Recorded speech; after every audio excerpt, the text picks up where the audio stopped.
নমস্কার বন্ধুরা, শ্রীগুরু জয়, শ্রীগুরু জয়, শ্রীগুরু জয়। আশা করি সবাই ভালো আছো, সুস্থ আছো। আজকে চলে এসেছি নিরামিষ কুমড়োর ছক্কা রেসিপি নিয়ে। গরম গরম লুচির সাথে নিরামিষ কুমড়োর এই রেসিপিটা খেতে দারুণ লাগে। আমি কুমড়োর ছক্কা বানানোর জন্য কুমড়ো ছোট করে কেটে নিয়েছি। ডালনা বা পাঁচমিশালিতে একটু বড় করে কুমড়ো কাটা হয়, কিন্তু এই ছক্কা তার চেয়ে একটু ছোট করে কাটলে দেখতে আরও বেশি সুন্দর লাগে। আলুর খোসা ছাড়িয়ে ঠিক কুমড়োর মাপে কেটে নিয়েছি। আমি এখানে নারকেল কোড়া নিয়ে নিয়েছি আর নিয়েছি চিনেবাদাম। এবার একটা ভাজা মশলা বানিয়ে নেব।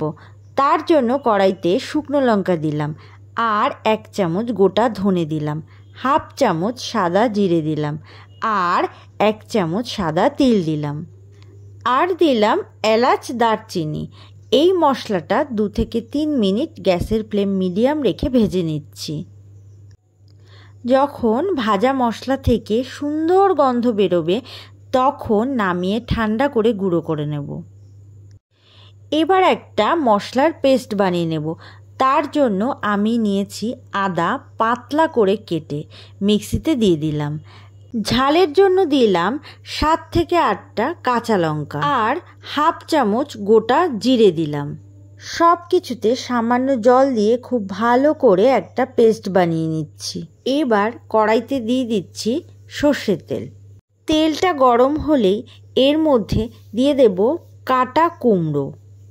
এখানে একটা জিনিস খেয়াল রাখতে হবে, কুমড়ো দেওয়ার পর নুন দেয়া যাবে না, তাহলে কুমড়ো থেকে জল বেরিয়ে কুমড়োটা ঘেটে যাবে। মোটামুটি 60% ভেজে নিয়ে একটা পাত্রে কুমড়ো তুলে নেব। এবার ওই একই তেলের মধ্যে আলু ভেজে নেব। সমস্ত আলু দিয়ে অল্প পরিমাণে নুন দিয়ে দিলাম। আলুটা 3 থেকে 4 মিনিট ভেজে নেব। আলুতে হালকা রং আসলেই দিয়ে দিচ্ছি 1/2 চামচ 5 ফোড়ন। এবার আলুর সাথে 5 ফোড়নটা ভেজে নিচ্ছি। এবার একটা সুন্দর গন্ধ বেরোলে এর মধ্যে দিয়ে দিচ্ছি চিনেবাদাম। এবার দিয়ে দিচ্ছি নারকেল কোড়া।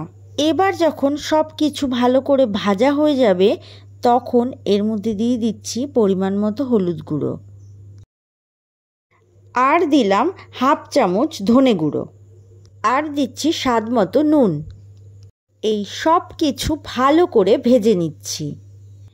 এবার যে মশলার পেস্ট বানিয়ে নিয়েছিলাম সেটা এর মধ্যে দিয়ে দিলাম।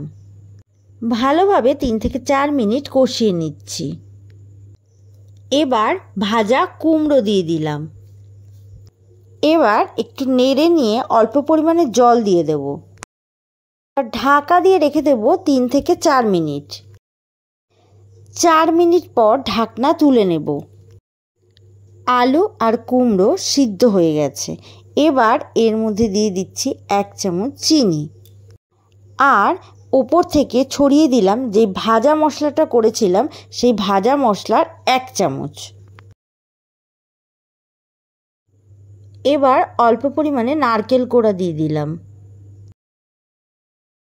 আমাদের নিরামিষ কুমড়োর ছক্কা রেডি হয়ে গেল। আশা করি তোমাদের এই রেসিপিটি খুব ভালো লেগেছে। তাহলে একটা লাইক, কমেন্ট আর শেয়ার করে দিও। তোমরা যদি আমার চ্যানেলে নতুন বন্ধু হয়ে থাকো তাহলে আমার চ্যানেলটি সাবস্ক্রাইব করার অনুরোধ রইল। আজকের মতো এই রেসিপিটি এখানেই শেষ করছি। আরেকটি নতুন রেসিপি নিয়ে চলে আসব। সুস্থ থাকো, ভালো থাকো আর আমার পাশে থাকার অনুরোধ রইল।